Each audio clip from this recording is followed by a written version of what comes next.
레이더를 쫙쫙 쏘고 있으면서 왜 우리는 안 되냐는 거예요. 이건 상호주의 되는 거 아니겠습니까? 네?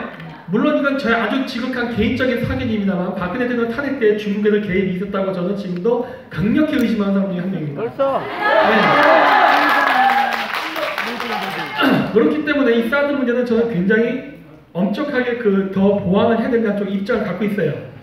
그거는 왜 그러냐면 북한이 핵미사일을 개발하는 시점에서 이 정도의 방어 시스템도 중국이 방해한다는 건요, 용서할 수 없는 일이에요. 맞습니다. 네. 그렇기 때문에 저는 만약에 중국이 내정 간섭을 든다면은 저도 철저하게 내정 간섭이 되다 봅니다. 이거는 우리 국가 안보 내부의 문제예요. 그렇지 않습니까? 이거를 만약에 방해하려 든다면 저는 우리 또한 중국의 내정에 간섭해야 된다 봅니다.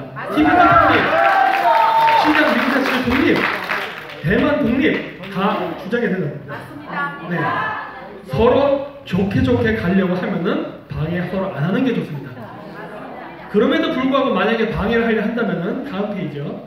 한 번 더 넘겨주시죠. 한 번 더요. 자, 사드 미사일 배치를 강화시키는데 이건 저의 아주 사견이니까 그냥 참고만 하십시오. 저는 이호도하고 울릉도에다 사드 미사일 보강 배치하고 싶어요. 맞습니다. 네. 이호도를 중국인들처럼 세멘트를 부어서 성을 만들고 싶습니다. 맞습니다. 네. 왜 일본하고 중국만 하고 한국은 하면 안 됩니까? 맞습니다. 네?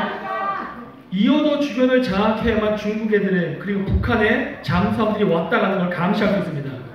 그런 목적 때문에 하는 것도 있어요. 그리고 우리가 12해리의 경제적 수역을 갖기 위해서 하는 것도 있습니다. 네, 중국의 자꾸 어선들이 자꾸 서해안 왔다 갔다 하는데 막아야 됩니다. 우리 지금 생선이 부족해요. 중국 애들이 생선 만들면서 싹쓸이 하다 보니까 우리 먹을 게 없어집니다. 왜 우리 앞바다에 와서 장악해갑니까? 네? 자기 바다에서 할 것이지.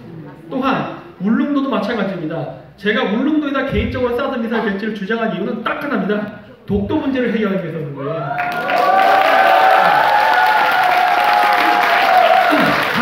여기에는 미국과의 협상 조건이 필요합니다. 무엇이냐면은 울릉도에 미군기지가 주한 미군기지가 설치된다면 독도까지 주한 미군의 방어 영역에 넣어달라고 주장해야 된다고 봅니다. 벌써!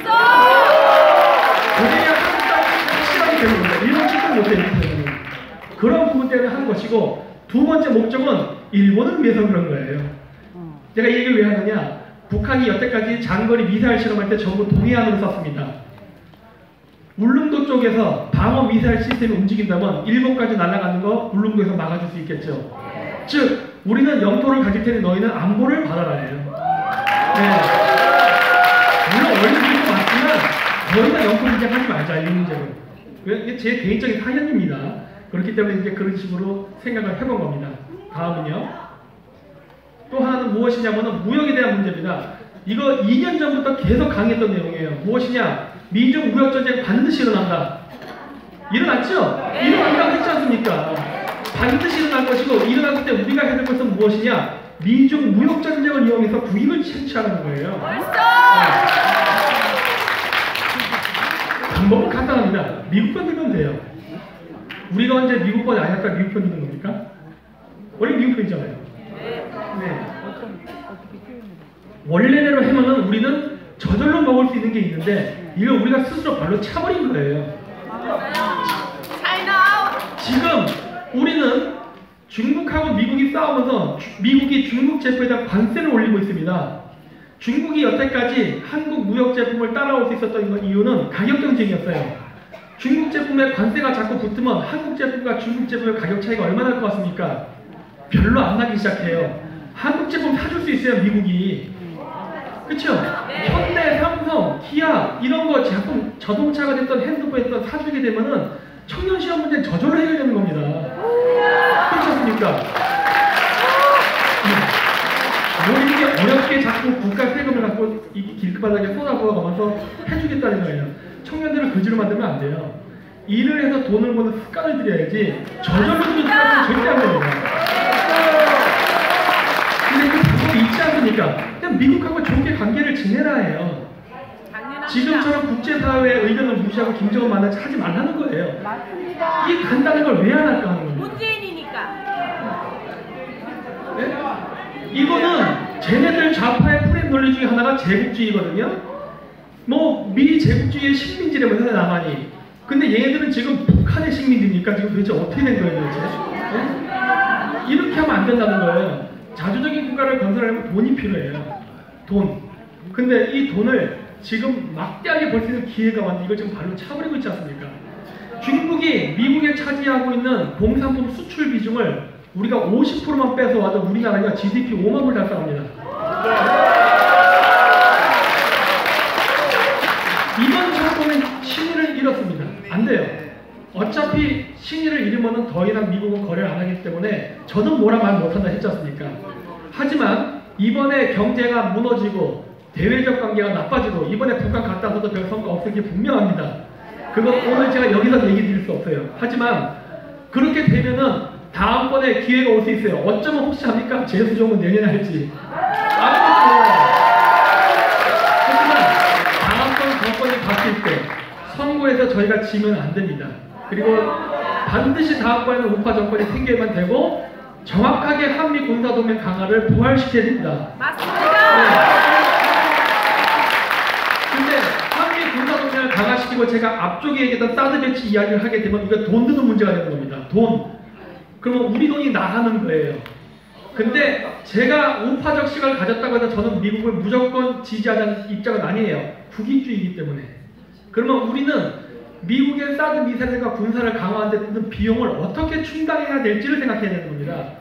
지금 문재인 정권처럼 세금 올리자 이런 거 하면 절대 안 되는 거예요. 우리 먹고 살기 힘들어요. 그러니까 세금 안 올리고 할 수 있는 방법이 무엇일까 하는 거예요.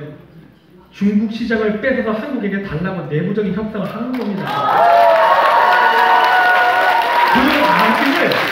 그 마진으로 미국이 무기를 사줄게. 그 마진으로. 세금 안 건드리고 우리 제품 더 미국 시장 팔게 달라요. 왜? 우리나라 삼성이고 현대고 외국 주식이 더 많은 거 아시죠? 60% 이상인 거. 미국 시장에다 한국 제품 팔리면은 미국의 투자자들도 돈 법니다.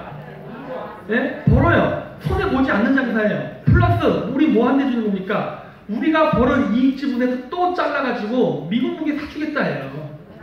단 우리 세금은 안 쓰겠답니다. 네. 그게 되는 거예요. 그렇기 때문에 한미 군사 동맹을 강화하면서 미중 패권 경제 속에서 우리가 정확하게 미국 편을 들므로써 중국이 갖고 있는 미국의 시장을 가져와야 되는 거예요. 맞습니다. 네. 많은 무기를 사줘야 되기 때문에 2호도하고 울릉도까지 군사기지 강화하자는 거고, 그래야 미국 무기를 많이 사주는 거고, 그냥 공짜로 못하겠으니까 저희는 거기다 플러스 알파로 독도와 2호도를 한국의 국토를 집어넣는 전략까지 쓰는 거예요. 이해하는 된다고 저는 봅니다. 네, 그 다음에요. 군법무 문제. 저는 이제 우리나라 군법무 절대 국회의원들 줄이는 것 같고 선거 공약으로 쓰면 안 된다고 해요. 더 이상 줄일 수가 없습니다. 네. 저는 군대를 갔다 왔어요. 네. 군대 갔다 온 사람입니다. 이 군대 안 갔다 온 사람들이 군대 갔다 온 이 군 실정을 잘 모르는 것 같은데, 더 이상 군대를 줄이게 되면요, 우리나라 군대 훈련이 안 돼요. 다 그거 뭐 당나라 군대 갖고 전쟁할 겁니까? 이러면 안 되거든요. 군법무 더 이상 줄이면 안 돼요. 동렬시켜야 됩니다. 그거는 국가 안보를 위한 것도 있지만 또 한 가지 문제가 있는데, 그것이 바로 실업자 문제입니다. 군복무를 나가는 만큼 실업률을 낮춰주는 방패막이 정책을 해야 할 수 있어요.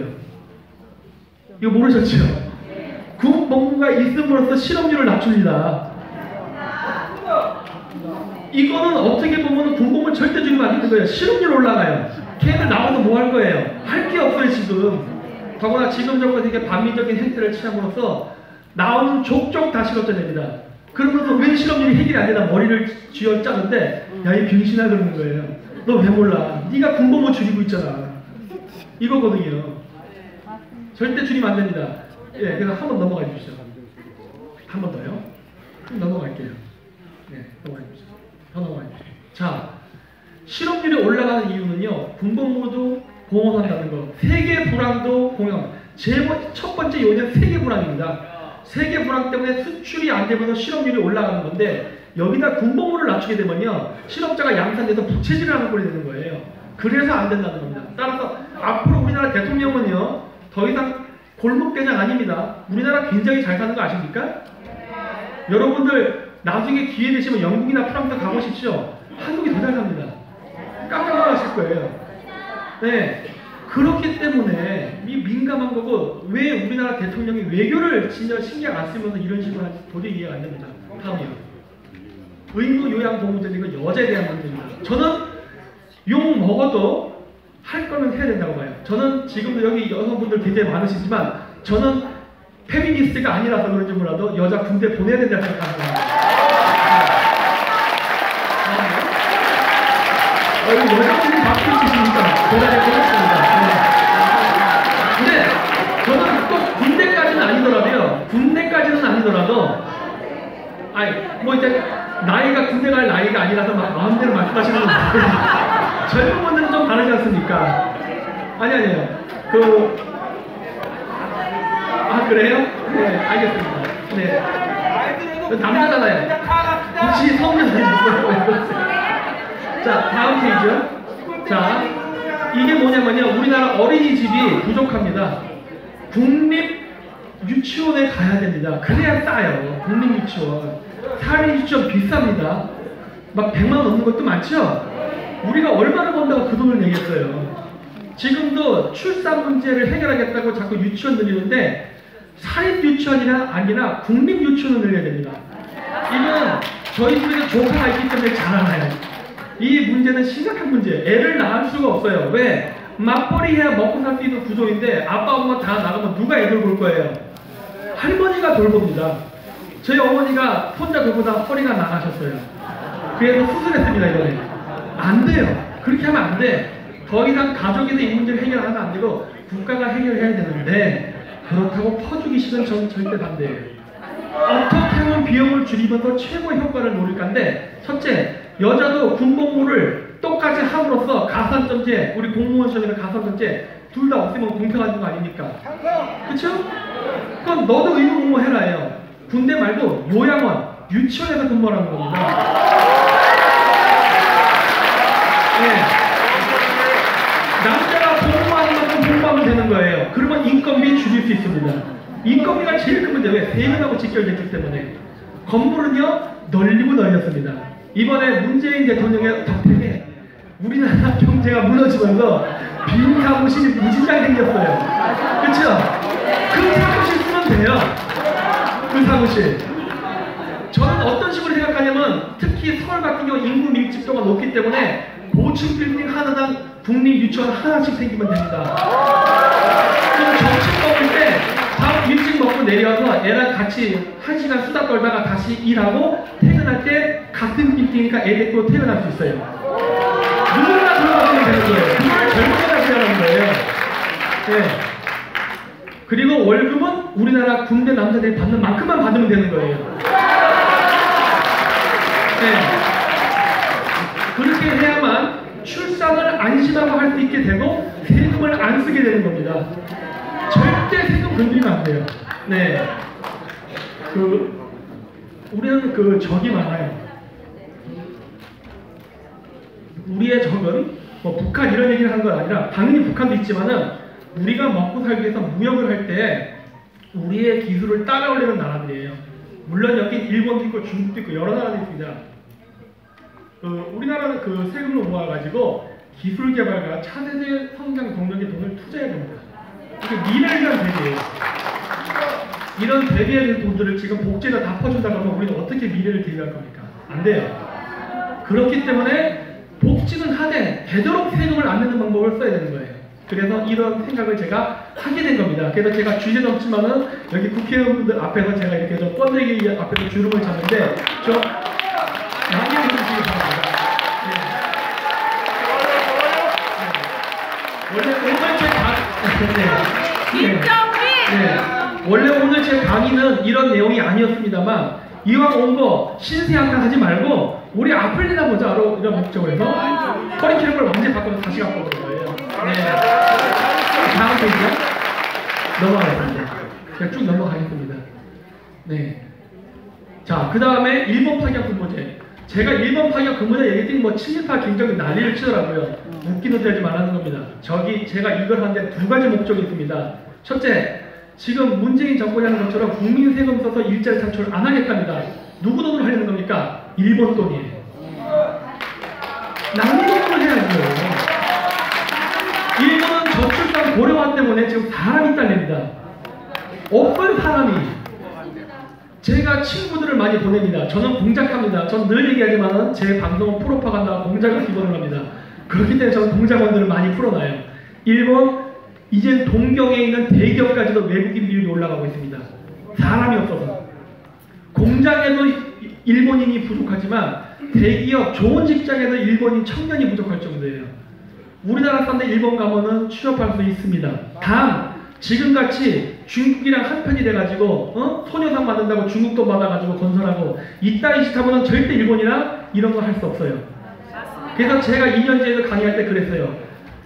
위안부 문제를 자꾸 제기하면 반일 감정 만들지 마라. 왜? 한일 수화프 재계약해야 되는데 이런 식으로 분위기 험악하게 되면 재계약 안 된다. 위험하다. 우리나라 금융위기 오니까 심각하게 고려해라. 반대로. 그렇게 하는 건요. 다 방법이 있고 순서가 있는 것입니다. 지성비대로 이 세상을 살 수 없지 않습니까? 우리가 미국도 아니고 미국도 지성비대로 안 하는데 우리 같은 조그만 나라가 어떻게 우리 성질대로 살겠습니까? 맞습니다. 국제 질서라는 게 있어요. 원하든 원하지 않든 그 질서 속에서 문제를 해결해야 되는 겁니다. 그냥 멋있게 그냥 뭐 파괴라고만 뭐 우리나라의 개돼지 같은 좌파 국민들이 와 하는데 그게 해결책이 아니라는 거예요. 싸움은 냉정하게 복싱할 때 얻어 터져도 눈 뜨고 맞으는 얘기 많이 하죠. 맞으면서도 냉정을 하면 잃지 말아야 이기는 겁니다. 맞습니다. 네.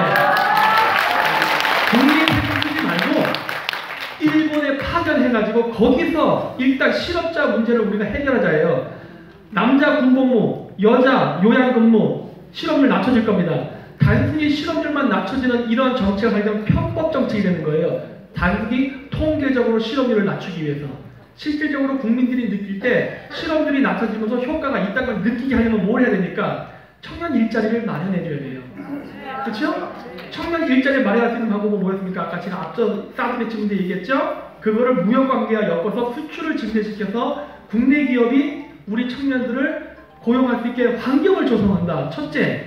두 번째가 바로 일본 쪽으로 취업을 주선해가지고 많은 실업자들을 줄여서 진짜 실질적인 실업률 통계가 낮아지는 것과 국민 체감이 일치하게 만들어져야 된다예요. 그러면은 진짜 청년들 직업 갖고 일할 수 있습니다. 또 하나 제가 정말 탐을 내는 게 무엇이냐면요. 일본의 기술입니다. 일본이 옛날 때는요. 절대 기술 가르쳐주지 않았어요. 요즘은 가르쳐주려 합니다. 왜? 사람이 없어요. 이제는 흑인들도 초밥을 만듭니다. 아유 흑인비 아니에요. 오해하지 마세요. 옛날 때는요. 저 같은 한국인이 제가 일본에서 15매달 했다지 않습니까? 일본 유학 때. 저 같은 한국인이 초밥집에서 일하려고 그러면요. 한국 사람 안 끼워줬어요. 자기의 노하우를 전수할 수 없다고 해서. 이제는 한국인이 아니라 아프리카 사람까지도 남미 사람까지도 다 받아들인다는 거예요. 누구든 제발 와주세요. 이런 좋은 환경 속에서 일본이 갖고 있는 그 어마어마한 중소기업의 기술 왜 안 배웁니까? 네? 우리나라가 무조건 사법고시, 행정고시로만 그 관료가 돼서 출시하는 건 아니잖아요. 이제는 음식을 잘 만들건 기술을 잘해서도 돈 벌 수 있는 시대가 됐지 않습니까? 그 일본의 그 기술 배우면요. 여러분 평생 먹고 사는 거예요. 왠지 아세요? 일본의 중소기업은요. 전 세계에 하나밖에 없는 기술들이 정말 많습니다. 그거 배워서 평생 직업 쓰라는 거예요. 풍요롭게 살면서. 그거 하려면 일본에 가서 우리가 배워야 됩니다. 근데 이런 반일관계에서 그거 되겠습니까? 안 되죠. 그리고 위안부 할머니들 여기 계신지 아닌지 모르겠지만 저는 예전에 위안부 할머니들 그 후원금도 내고 했었어요. 나는 지금 경기도 광주에 있습니다. 저희 집 근처 가까이에 있어요. 저는 그분들이랑 과거에는 친분도 있었습니다. 나는 위안부 할머니가 반미를 외친 건 도저히 이해할 수가 없어요. 왠지 아십니까? 위안부 할머니들이 누구에게 피해를 당한 겁니까? 일본군이잖아요. 그 일본군한테 피해를 당할 때 누가 도와줬어요? 근데 왜 미국 쳤잖아요? 논리가 안 맞잖아요. 논리가. 일본은 개인적인 한 때문에 계속 반일하셔서 저는 그분들한테 뭐라고 할 생각 없어요. 하세요예요. 왜? 개인적인 피해이기 때문에 제가 그걸 어떻게 그 아픔을 제가 무시하고 막 그런 얘기 하겠어요. 상관없는데 반미는 아니다예요. 네, 그건 아니에요. 절대 좌파들에게 이용당하면서 반미 데모하지 말라는 겁니다. 사드 미사일 뭐 배치 반대 이런 거. 왠지 아십니까? 일본도 승천하고 싶어 합니다. 제2의 일본 제국 건설하고 싶어 해요. 마음은 굴뚝 같아요. 누가 누굽니까? 미국이에요. 근데 주한미군 철수시키면 중국만 좋아하는 게 아니라 일본도 좋아한다니까요. 네? 이런 바보 같은 짓을 왜 하려고 하냐는 거예요. 진짜 좌파는 누구 편입니까? 응? 이거 개념이 전혀 없다는 거예요, 이 사람들. 북한으로 보내야 돼. 네, 다음이요. 너무 안 돼. 네, 쭉 넘어가겠습니다. 그래도 이미 파이어부터 얘기했으니까 네, 쭉 넘어갈게요. 네, 외국인 토지 소유 문제 한번 넘겨주십시오. 중국은 2015년까지 중국 정부가 적극적으로 저기 노란색 쳐놨죠? 외국인 부동산 투자에 정부 자금을 댔습니다. 대외 투자 자금 3위예요. 1등 자원외교, 2등 운송. 왜냐면 자원외교 한 거 자원을 갖고 들어와야 되니까. 세 번째가 부동산 투자였어요. 다음 장이요. 그걸 했던 이유가 뭐냐면 좀 이따 PPT에 나올 테지만 중국이 목표라는 제1도련선 그 지역에 있는 미군 기지를 쫓아내기 위해서 개발이라는 명목으로 미군 그 공군기지가 있는 비행기가 이착륙한 비행장 앞에다가 고층 건물을 짓겠다는 짓거리를 했습니다. 고층 건물 지면 비행기 이착륙 못하죠? 그럼 어떻게 돼요? 원주민들이 미군 기지 이전해야 됩니다. 요 짓 하려고 그런 투자를 많이 했었어요. 예? 거기에 놀아나서 또 원주민들이 또 일본 좌파, 우리나라에서는 한국 좌파들에게 놀아나가지고 그런 짓들을 하고 다녔죠. 그러지 말라는 거예요. 여기는 북한뿐만 아니라 중국의 배후가 있습니다. 그래서 한데 어떤 문제가 있냐? 저는 지금 어떤 생각하느냐? 여기 우리나라 지금 특히 제주도 같은 경우는 굉장히 이 중국인들이 제주도 땅을 거의 석권하고 있습니다. 앞으로 이렇게 나가면 국내인보다 중국인이 더 우리나라 제주도 땅을 많이 사게 될 거예요.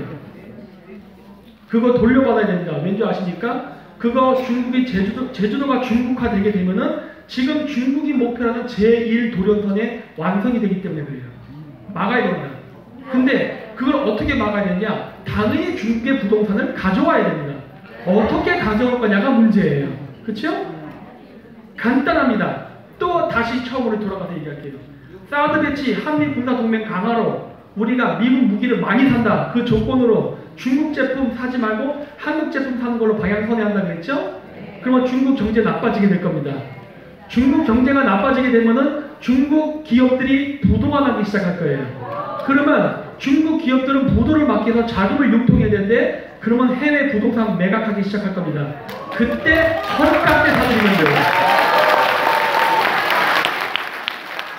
비싸게 팔고 헐값에 걷어들이는 겁니다.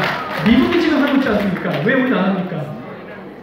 한미 동맹으로 벌어들일 수 있는 경제적 이득이 어마어마해요. 제가 말을 안 하고 아꼈는데 너무 답답해서 얘기하는 거예요. 제발 정신을 알아들으라요. 네. 그래서 그것뿐만 아니라 플러스 무엇을 해야 되느냐? 지금 이 모든 무역이 됐던 비자, 여권 무장 상호주의입니다. 우리는 중국 가서 주택은 50년, 공장 부지 30년 임대입니다. 왜 우린 중국에 팝니까? 안 돼요. 미중 무역 경쟁 속에서 미국과 중국의 사이가 나쁠 때 지금 이 시류를 이용해가지고 우리는 국제사회에다가 중국의 부동산 문제를 강력히 규탄하면서 왜? 부동산 구매 중에 군사적 목적도 많아요. 그거를 문제 삼으면서 중국의 부동산을 강제 몰수하는 거 몰수하고 할 수 없는 것들은 소급 적용해가지고 앞으로 30년만 쓰고 나가라고 바꿔야 됩니다. 그거는 돈도 안 들어요. 공짜예요. 부동산값 확 떨어집니다. 그렇죠? 네. 그러면 헐값에 매입하는 거예요. 네, 이렇게 해야 된다는 거예요. 다시 국가 환수 해야 됩니다. 다시는 중국인들이 우리나라에 와서 이런 짓 못하게 막아야 돼요. 그거를 하는 또 하나의 목적이 무엇이냐? 여기에 빌부터 먹는 자파놈들 때문에 그렇습니다. 중국 놈들에게 명의 빌려주고 부동산 사가지고 월급식으로 돈 받는 새끼들. 이 새끼들 돈 줄 거다 이래요. 왜 그러냐? 얘네들이 그런 돈줄이 있기 때문에 360을 광화문에 해서 촛불 드는 겁니다.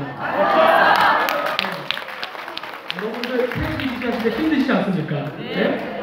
생계도 걱정해야 되고 뭐 할 거 많잖아요. 그러면서 어렵게 하는데 쟤네들은 어떻게 저렇게 느긋하게 할 수 있냐는 거예요. 도대체 돈이 어디서 나오길래? 이런 것들이에요. 이런 것들 돈줄 다 끊어야 됩니다. 그래서 저는 중국을 자꾸 제재하는 이유가 뭐냐? 좌파들 정치자금 끊어버리려고 하는 겁니다.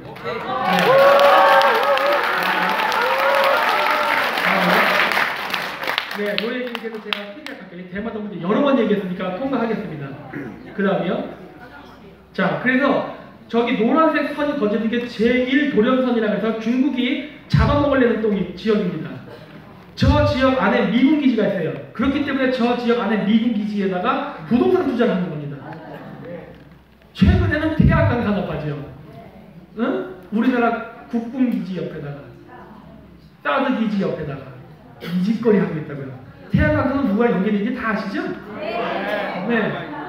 이거는요 에너지 산업이 아니에요. 스파이 활동입니다. 뿐만 아니라 이번에 석탄 세탁하다 걸렸죠. 그거 보도한 보안뉴스기가 쫓아낸다고 청와대에서 냈지 않습니까? 네? 태양광 산업은 태양광 산업 세탁 없는 줄 아십니까? 나중에 정권 바뀌면 저 조사해야 됩니다. 저거. 맞습니다. 네? 길을 기다리게 돼서 칼만 달고 있습니다. 지금. 네, 다음이요.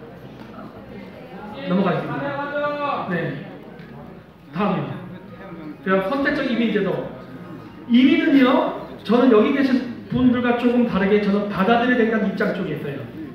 하지만 여기에는 원칙이라는 게 있습니다. 한번 넘겨주세요. 자, 쭉 넘겨주세요. 출산율 감소가 일단은 문제예요. 여러분, 출산율 감소하게 되면은 당장 연금에 문제 생깁니다. 세금, 조세 확보에 크나큰 문제가 생겨요. 그래서 인구를 보충해야 되는데 출산율이 떨어져요. 출산율이 떨어진 걸 보충하기 위해서 제가 아까 얘기했던 여자도 군복무를 해야 된다는 이런 얘기를 했던 건데, 그렇게 해서 지금부터 아이가 태어나다 치더라도 그 아이가 세금을 내려면 20년을 기다려야 되는데 그 20년 동안 어떻게 할 거예요? 누군가 돈을 메꿔줘야 됩니다. 그래서 외국인을 받아들이는 얘기는 제가 뭐냐면, 불법 외국인은 때려잡고 합법적인 외국인은 괜찮다예요. 세금 내라는 겁니다. 세금. 네. 그런데 거기에서 또 룰이 있습니다. 뭐냐? 첫째, 북한이랑 교류하는 나라는 절대 받아들이지 않는다. 얘네들은 시리아나 예멘 같은데 절대 안 됩니다. 왜? 얘네들이 우리나라에서 일을 하면 어떤 일이 발생하는지 아십니까? 얘네들 돈의 일부가 북한으로 흘러들어갑니다. 그러면 안 된다는 거예요. 북한과 사업을 하고 있는 나라는 절대 이민 받아들이지 않는다. 조건입니다. 여기는 중국도 포함되는 거예요. 네. 그 다음에 한 번 넘겨주세요. 한 번 더요? 더 넘겨주세요. 네. 그 다음 무엇이냐? 앞으로 지금 문재인 정권이 생각하는 방식이 아닌 미국이라던가 서방 국가 그리고 우리나라 국익에 맞는 새로운 실크로드가 열릴 겁니다. 네. 비공개 강의 때 오신 분들은 잘 아실 거예요. 제가 이거를 여러 번 강의했습니다. 열릴 겁니다. 하지만 그때 이 열리는 상황이 닥쳤을 때 우리가 준비가 안 돼 있으면 안 돼요. 그 준비라는 것은 무엇이냐면요, 우리의 사고방식 그리고 우리의 준비입니다. 저는 지금 무엇을 제안하고 싶은 거 아니면요, 외국인 노동자 오는 건 좋은데 우리나라가 앞으로 실크로드 개발, 그 다음에 인도태평양 무역항로를 개발할 때 전략적으로 제휴를 맺어야 될 국가의 노동자만 받아들이겠다예요. 우리 편 낼 사람. 우리 편이 되지 않은 외국인은 안 되는 거예요. 네. 여기 중국인들 와가지고 중국에서 먹고 살 거 없으니까 우리나라에 와가지고 살면서 한국에서 월급 받고 사는 주제에 중국 편을 드는 이러한 행동을 하는 외국인을 왜 우리가 받아들여야 됩니까? 우리나라에서 충실해야죠. 자, 그래서 어떠한 생각이냐? 예를 들어서인데 저 남쪽 바닷길도 중요합니다. 우리나라가 앞으로 전략적으로 좋은 관계를 맺어야 될 나라 중에 하나가 베트남입니다. 세계에서 가장 평균 연령 인구가 젊은 나라예요. 21살이가 넘었어요. 인구 9,500만. 가능성 있는 나라예요. 그리고 철저하게 중국하고 대립하면서 나가는 나라. 물론 빨개 인구가 있긴 해요. 하지만 그것과 상관없습니다. 왜? 베트남 사람들 굉장히 쿨합니다. 제가 생각하는 건 뭐냐면요, 우리나라가 해외 시장을 개척할 때 앞으로 친한파를 많이 만들어야 되는데 어떤 식으로 만들어야 되느냐, 제가 중국의 해외 건설 파견을 나갔을 때 겪었던 일이었는데 무엇이었느냐, 문화적 차이 때문에 외국인 노동자를 쓰는 게 굉장히 어려웠습니다. 한국에서는요 어느 정도 돌아갔어요. 왜? 한국이란 바운더리 안에서 일하기 때문에 움직이지만 우리가 외국으로 나가게 되면요 또 외국인 노동자들이 일을 안 해요. 우리가 외국인이고 걔네들이 본토인이기 때문에. 그래서 어떠한 생각을 하냐? 어차피 우리나라에도 저임금 노동하는 공장은 필요합니다. 한국 사람들 일 안 해요. 안 하는 것도 있고 저출산 때문에 사람이 부족한 것도 있어요. 현실이에요. 오케이. 그렇다면 받아들이긴 받아들이겠다요. 왜? 그래야 생산성을 확보할 수 있으니까. 물론 걔네들 반드시 세금내야 됩니다. 그런데 그렇게 할 때 우리가 전략적으로 진출하고자 하는 국가의 사람들을 노동자로 데리고 와서 우리나라에서 일을 시켜야 그 사람이 한국말을 배웁니다. 한국말을 배우고 한국의 문화 시스템을 이해해요. 뭐 쉽게 얘기하면 밤에 야근하는 거. 아직도 우리나라 야근 안 하면 안 되는 시스템입니다. 저 남동공단에서 일했습니다. 발월공단에서 일했고, 네, 저 지게자동차였잖아요. 그런데 한국에서 이런 식으로 근무 환경에 익숙해진 사람들이 돈 벌고 자기 나라로 돌아가야 친화파가 됩니다. 그리고 우리나라 그 대기업이나 아니면 산업인력공단 같은 데서 그 사람들 명단을 파악하고 있다가 우리나라의 중소기업이 됐던 대기업이 그 나라에 진출할 때 그 사람들 명단을 제공해주면서 우선 채용하라고 해야 되는 거예요.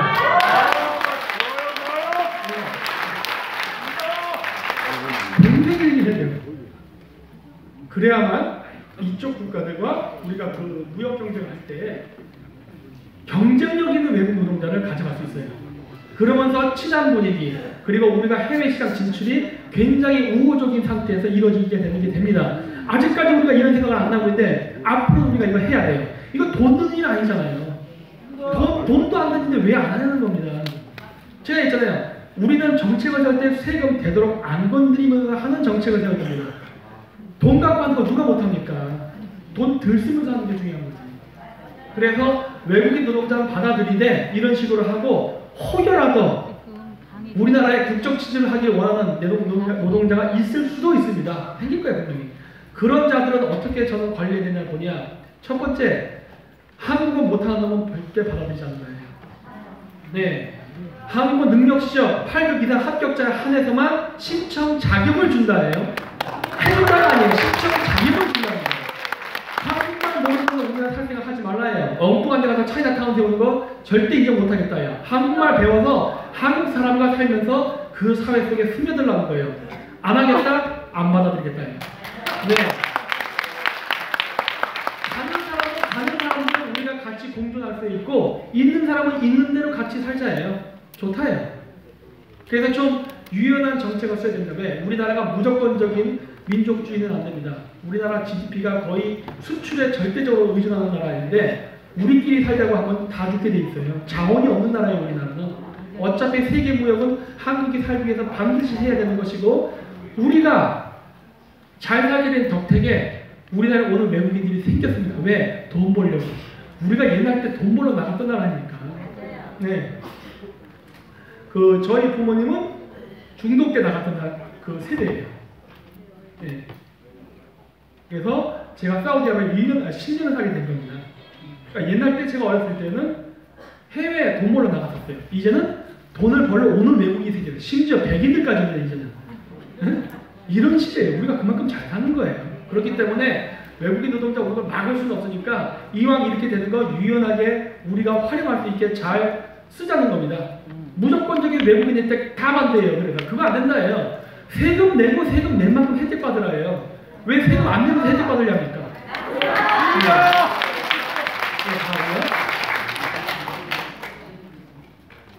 네, 다음.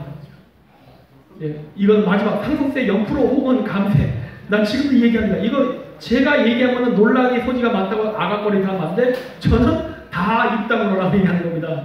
왜냐? 지금요 가계부채가 장난이 아닙니다. 제가 이렇게 얘기한 이유가 있어요. 가계부채, 회사부채 장난이 아니에요. 부자들이 어쩌자지. 부자는 뭐합니까? 빚이 있는데. 네? 여러분들 여기 이제 빚 없는 분 계십니까 혹시? 조용하시네. 빚이 나고 저도 빚이 있어요. 빚이 있는데 빚이 있는 상태, 빚은 자산에 포함된다니까요. 내가 10억의 재산이 있는데 8억을 은행 대출을 빌렸어도요. 내 자산은 10억입니다. 빚 빼고 2억 갖고서 세금 매겨주지 않는다고요. 세금도 다 내요. 이자도 다 내. 근데 여기서 부모님 돌아가 보십시오. 어떻게 됩니까? 상속세 나라는 몇 프로입니까? 죽어요. 저 죽습니다. 이런 문제가 지금 걸린 사람이 한두 사람이라고 보십니까? 이게 무슨 부자? 중산층, 심지어 저소득계층까지 이 문제가 다 맞물려 있어요, 지금. 우리나라가 지금 이 경제 불황 속에서 살아남으려면요, 지금 있는 재산이라도 간신히 지키면서 현상 유지라도 해야 됩니다. 과거 일본의 잃어버린 20년처럼 최소한 지키기라도 해야 돼요. 성장을 못한다 하더라도. 근데 지켜야 되는 이 상황 속에서 상속세 내라고 재산을 계속 강탈해 나간다면 중산층은 무너집니다. 부모님이 죽는 순간 그 부모님이 죽은 가정의 중산층은 하나씩 사라지게 돼 있어요. 그러면 우리나라는 지금 문재인 정권이 원하는 대로 바로 전 국민의 북한 주민을 할 수 있습니다. 다 그지 되는 거예요. 회사도 부채 때문에 망하고 개인도 가계 대출 때문에 망하는 사태가 발생합니다. 이게 제가 무슨 특혜를 이야기하는 게 아닙니다. 왠지 아십니까? 선진국일성 상속세가 없습니다. 왜? 이 문제를 이미 겪고 있기 때문에 그래요. 여기에 가장 근본적인 문제는 저출산 고령화가 굉장히 큰 문제입니다. 저출산 고령화 때문에 국민연금은 더 필요한데 세금 내는 사람이 없지 않습니까? 그렇기 때문에 외국인도 받아들이되 아까 제가 했던 전략적 이해관계를 갖춘 나라에서 받아들이고 세금을 걷자는 거예요. 그래야 세수가 확보되니까. 그리고 무조건 외국인에 의존할 수 없기 때문에 미래 아이들을 증가시키기 위해서 여자도 군복무 나가나예요. 요양원에, 유치원에. 그러면서 20년 뒤에 그거를 스스로 우리 대한민국 국민들이 해결할 수 있게끔 그 버퍼링을 갖고 가자예요. 이런 식의 단계를 하나하나 준비하자는 겁니다. 근데 그 과정 속에서 만약에 할머니, 할아버지가 돌아가신다면은 그 가정은 망하는 거예요. 그거를 방지하려면 어떻게 되냐는 거예요. 상속세 낮추라는 거예요. 제 심리학에서 빵프를 하고 있지만은 안 된다면 낮추려고 하잖아요. 네. 중산층이 그저께 오늘 국회의원부터 택시 타고 왔는 택시 운전자가 재밌는 얘기를 하더라고요. 조심스럽게 서로 눈치를 보다가 이제 얘기를 꺼냈는데 혹시라도 서로 정치점이 다르면 어떨까 하고 고민하다가 이 얘기를 꺼냈는데 멤버가 같더라고요. 그분이 그러더라고요. 우리나라는 최상층하고 최하층이 살기 좋은 나라고 어리버리한 중간층은 다 힘든 나라다. 맞습니다. 저소득층 가만히만 있을 때 막 퍼주잖아요. 그렇죠? 누가 다 돈 대줍니까? 중산층이에요. 근데 중산층이 죽으면 누가 세금 낼 겁니까? 중산층을 그렇게 때려잡으면 누가 세금 낼 거냐는 거예요. 세금 낼 사람을 죽이지는 말아요. 황금알을 낳는 거위를 죽이지는 말아요. 죽이지는 말아요. 힘들어요 지금.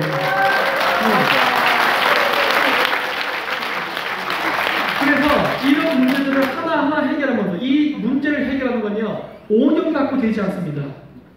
5년 갖고 되지 않아요. 적어도 어떤 국가 정책의 하나의 빛을 발하기에는 적어도 20년이라는 세월이 필요합니다. 저쪽 좌파들이 얘기하는 20년 장기 집권이 아니라 우리 쪽에서 20년 장기 집권이 필요한 거예요. 그래야 이 모든 것이 바뀌게 됩니다. 체질 개선이라는 건 시간이 걸려요. 국가는 하나의 거대한 배와 같기 때문에 키를 돌렸다가 한 번에 그 효과가 나타나지 않습니다. 20년이 돼야만 우리나라가 정상 궤도로 전입하는 시기예요. 지금으로부터 약 2038년이 되는 겁니다. 청사진을 보고 가야 돼요. 앞으로 저는 그래서 여러분들에게 당부드리고 싶은 말씀은 무조건 문재인 나가라가 아니라 문재인 나가면 우리 이거 할까라는 식으로 나가야 돼요. 네, 왜냐? 대안은 갖고 바꿔야 될 거 아닙니까? 대안은 갖고. 문재인 갖고 우리 이거 하겠다. 이러면서 나가야 되고 그래야만 우리 그 촛불 집회 때 속아서 넘어갔던 사람들 많습니다. 저쪽으로 맨날 그 고해성사로 오는 사람들 많아요. 박사님, 제가 그때 촛불 들었던 사람인데 속았습니다. 죄송합니다. 이게 저한테 이미 온 사람 굉장히 많아요. 좋다예요. 다음번 선거 때 실수하지 말라예요. 바꿀 수 있습니다. 민심은 돌릴 수 있어요. 다 그 사람들의 민심을 돌리기 위해서는 우리는 어떤 구체적인 대안을 보여줘야 되는 거예요. 이렇게 할 것이다. 그렇기 때문에 저는 개인적으로 주사파들이 공산주의자라고 생각합니다. 이 얘기 먼저 고소당하려나? 어쨌든 간에 상관없이 저는 그런 이야기로는 제가 73년생 40대거든요. 이 주사파 세대입니다. 쉽게 얘기하면 제 세대 90%가 주사파 세대예요. 그러니까 정교조 세대. 가장 좌파적 성향이 강한 사람들인데 이 사람들을 돌려야 됩니다. 이 사람들을 돌려야 되는데 이 사람들을 돌리면 뭐예요? 너 취업시켜줄게. 너 밥 먹고 살게 해줄게. 네 직장 안 잘려. 이게 중요한 거예요. 지금 문재인 정권이 계속 똥볼 차면서 경제 무너지고 40대가 무너지고 있습니다. 제가 예전에 방송 때 그랬어요. 문재인 똥볼 차서 40대가 대량 이민을 가게 될 것이다. 지금 진짜 일어나고 있습니다. 문재인을 찍었던 애들이 똥 싸놓고 한국을 떠나려고 그래요.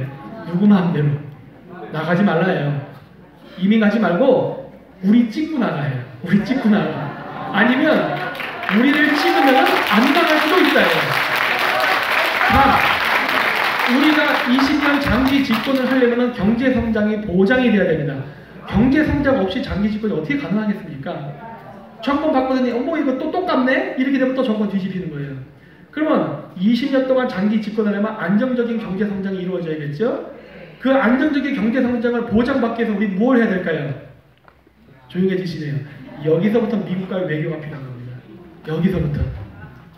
우리가 정권이 바뀌면 너희와 끝까지 간다. 한미 군사동맹 끝까지 간다. 강화시킬 거예요.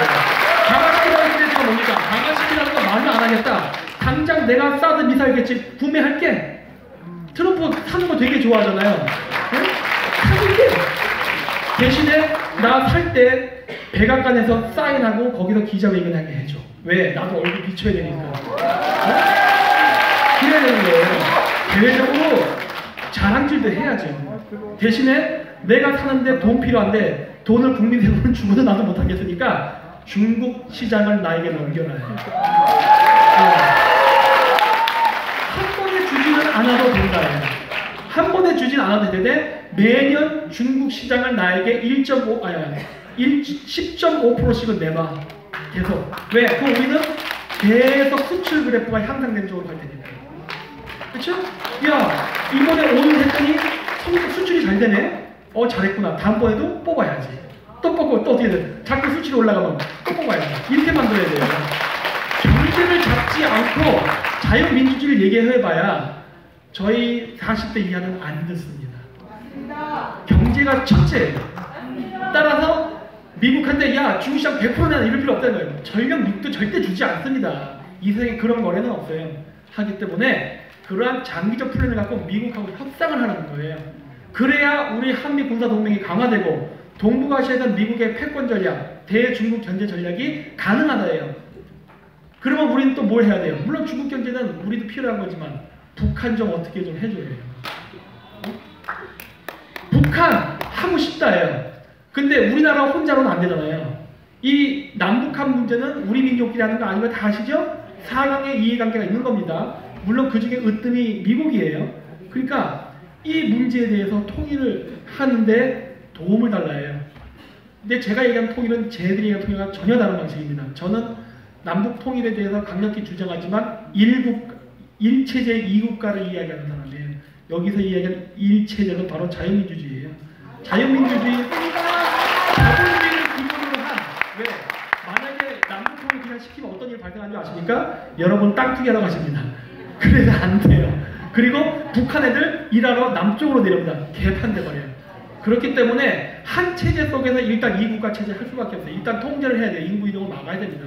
그래야지 쇼크가 일어나지 않고 서로 간의 피해를, 상처를 받는 일이 생기지 않아요. 그렇기 때문에 그런 일들을 해야 되거나 이런 장기적 청사진을 해서 미국이 국제사회에서 한국을 북한에 대한 정당성을 주고 남북 통일을 승인하는 쪽으로 해서 그거를 같이 가져가자고 해야 돼요. 그거 해준다면 내가 중국 견제에 대해 적극적으로 도와줄게 이렇게 나가야 되는 거예요. 이 세상에 공짜 없는 거거든요. 거래하자는 거예요. 여태까지 우리나라는 거래를 하지 않았어요. 이제 거래해야 됩니다. 왜? 우리나라는 이제 세계에 손꼽히는 강대국이고 부자 나라입니다. 이제는 우리는 국제사회 문제에 의무를 다해야 돼요. 네. 의무를 다하니까 벌금 내놔요. 벌금 내놔라. 이권관계 내놓으라는 거예요. 사업 이권관계. 중동 유전지대도 필요하면 달라요. 그 얘기는 시간 관계상 제가 오늘 얘기 못하지만은 온갖 방법이 다 있습니다. 세금 안 내고 하는 방법을 써야 돼요. 그럼으로써 우리나라가 이 방법을 통해 가지고 강대국이 돼야 됩니다. 그리고 지금 그 기회가 왔어요. 어쩌면 우리는 우리 세대 내에 놀라운 일을 볼 수도 있어요. 그리고 이러한 모든 일들은 어쩌면 미국이 자국의 이익을 극대화하는 과정 속에서 한국이 어부지리를 얻을 수 있는 기회가 생겼습니다. 그렇기 때문에 이 기회를 절대 놓치지 마시기 바랍니다. 네.